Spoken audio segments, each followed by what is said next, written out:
.007 in Kazakhstan. Women adore this irresistible man wearing sunglasses and a bow tie. He's good at piloting a plane, driving a tank, and attending receptions. He has mastered all kinds of martial arts and can use all kinds of weapons. His enemies respect him, and his friends are a bit afraid of him. His code gives him the right to kill. He is 007 James Bond. His journey to Kazakhstan is incredible, but true. Apple orchards, the trees heavily laden with fruit, golden fields of Indian corn ripening in the sun, plantations of melons, rows of tall poplars growing by the side of canals. After the desert, the foliage seemed luscious and exuberantly green. We were nearing Almaty, from Fitzroy Maclean's Eastern Approaches. A good spy is always either a double or triple agent. You can never say who works for who. Certainly the agents of the NKVD were assigned to describe every minute Fitzroy spent in Russia, China, and Central Asia. But was also very brave. In English we call it a daredevil, and would go and do very adventurous, exciting things. Chapter 1. A dossier on the spy. Excuse me, what is your name? Bond. James. Bond. James Bond. Maclean. No, Maclean. Fitzroy Maclean. According to Ian Fleming, creator of the famous Agent, Bond is a character based on various people. First of all, he's based on Fleming himself. Then Sidney Riley from Odessa, Serbian Duško Popov, and finally the Scotsman Maclean, who is said to have given Bond his character. And they were friends. In the 30s, Ian Fleming worked for Reuters in Moscow while Sir Fitzroy worked in the diplomatic corps. He was generally a linguist, very clever man, and within a year he could speak fluent Russian. He was a diplomat, aristocrat, parliamentarian, journalist, one of the founders of the British Special Air Service, scholar, and practitioner of the secret war against the Soviet Union. He was known as the best hawk. And one of the first things he did was to try and get to Central Asia. Of course, all these things seem strange. Maclean was allowed to move along strategic main lines such as the Trans-Siberian and Turkestan-Siberian railways under supervision. The Soviet government invited a lot of foreigners to visit the USSR. The Turkestan-Siberian Railway was one of the sightseeing routes. It was used to show how life had changed in Central Asia and Kazakhstan. Foreign agents really liked this route, which was widely known in the world. As for supervision, Sir Fitzroy dedicated many pages to the ruses which helped him evade the troublesome agents of the NKVD or People's Commissariat for Internal Affairs.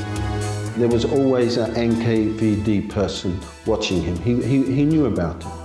But he was like very brave, maybe a little bit crazy as well. He moved from Barnaul through Semipalatinsk. There is a quotation. The white houses are already seen as well as the snow-white peaks of the Tian Shan behind them. Almaty warmly welcomed the future Bond. Chapter 2. Bond's Adventures in Almaty. After a rough journey down long, dusty roads, we passed through a colony of dilapidated Kazakh yurts on the outskirts and almost immediately found ourselves in the center of town. Almaty must have been one of the most pleasant provincial towns in the Soviet Union, from Fitzroy Maclean's Eastern Approaches. Almaty translates from Kazakh as father of apples, and I agree with this. I've never tried such large and delicious fruits before, Maclean wrote. Actually, this person was shown as a fierce opponent of the Soviet rule in official sources. Thus, it seems that he had to describe everything he saw with a negative attitude. However, we don't see this in his work at all. There are some more unclear things. Probably he invented something or concealed some facts. Anyway, he was a diplomat. Maclean compared Almaty with Semipalatinsk, although it looked like he hadn't visited the city. He wrote that previously Almaty had been smaller than Semipalatinsk.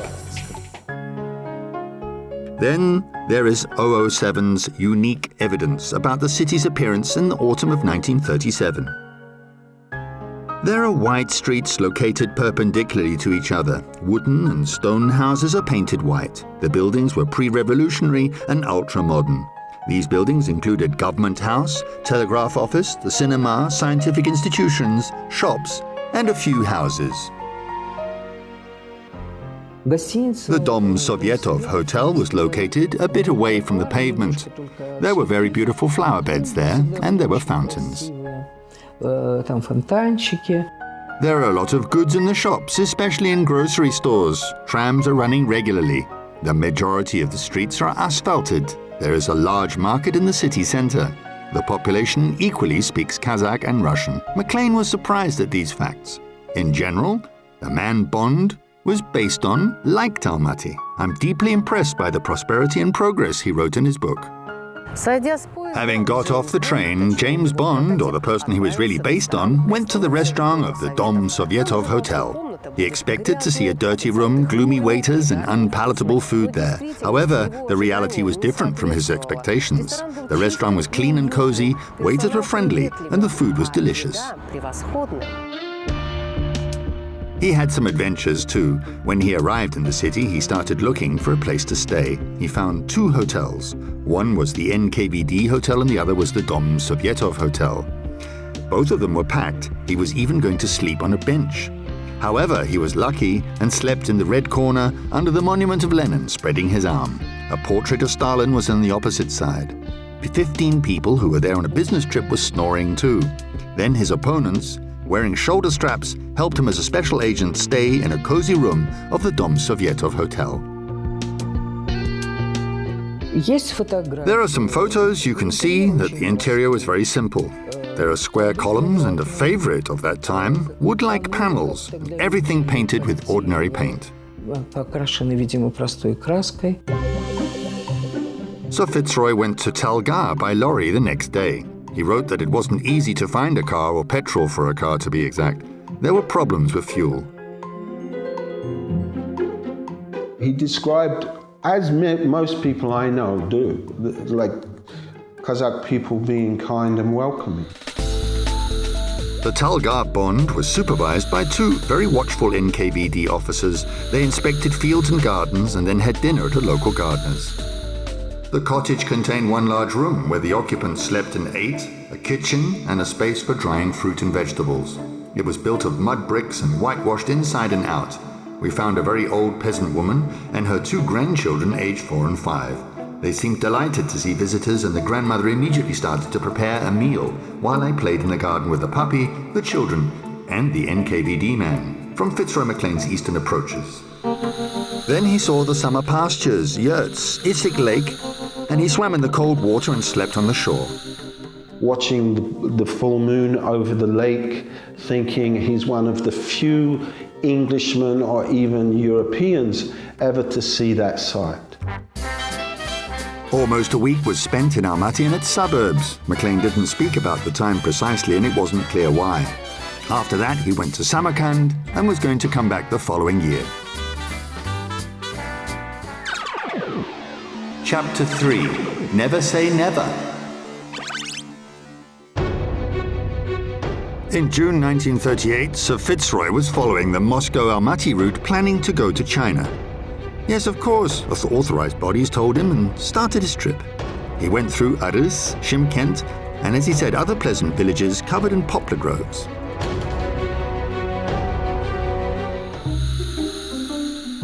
They stopped for a short time in Almaty and then arrived at Ayagos, where the attentive Bond noticed the wooden houses, a local club, school, the monument to Lenin, and the market. While waiting for a bus, he observed a very sad scene.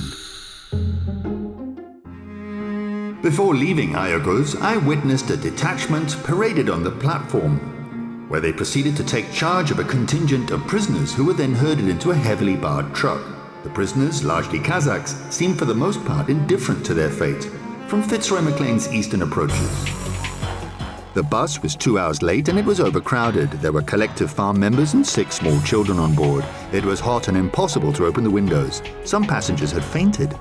There were bumps and pits on the first-class Soviet roads. Fitzroy wrote. The future Bond was achieving his aim. He was occupied with the most important tasks which had been assigned to him in England. It was the reason why he had to go to China. His route passed through Bakhtu and Urumqi. Of course, it was a strange route because it would have been easier to go from Almaty through Korgos. However, Bond knew better. They spent a night in Urjar, where they were given a kettle of tea and offered a not very clean bed. In the morning, they finally reached Bakhtu and the customs point. The whole system is completely automated now, and the customs point reconstruction has been finished recently.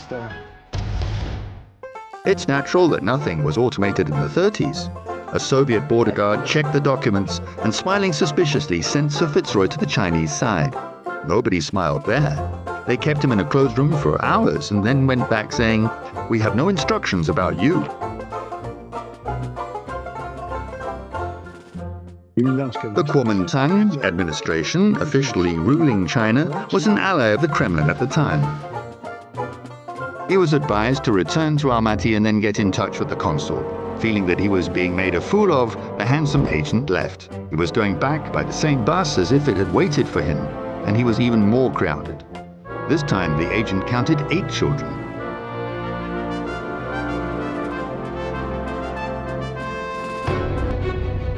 After that, the events unfolded quickly. He made a few attempts to get in touch with the Chinese authorities and made a decision to stay in Almaty for a long time.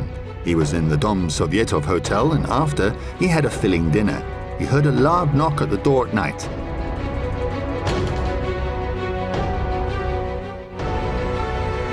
I was sitting up in bed and found myself in the presence of an imposing-looking officer of the NKVD. As the laws of the Soviet republics did not allow foreigners to reside there without special permission, in my case, I had no intention of getting any permission. I was to leave Almaty at once, from Fitzroy Maclean's eastern approaches. He tried to explain he was a diplomat, had already been here before, and hadn't needing to wait for the decision for the Chinese consulate. Finally, he said he wouldn't go by uncomfortable transport.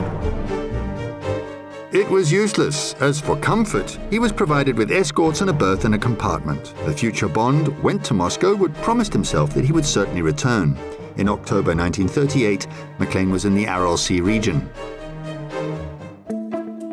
At the stopping places, Kazakh women in their medieval coats of velvet came out of their yurts to sell us kumas, flat unleavened blows, melons, and dried fish from the Sea of Aral. Fitzroy Maclean from the eastern approaches.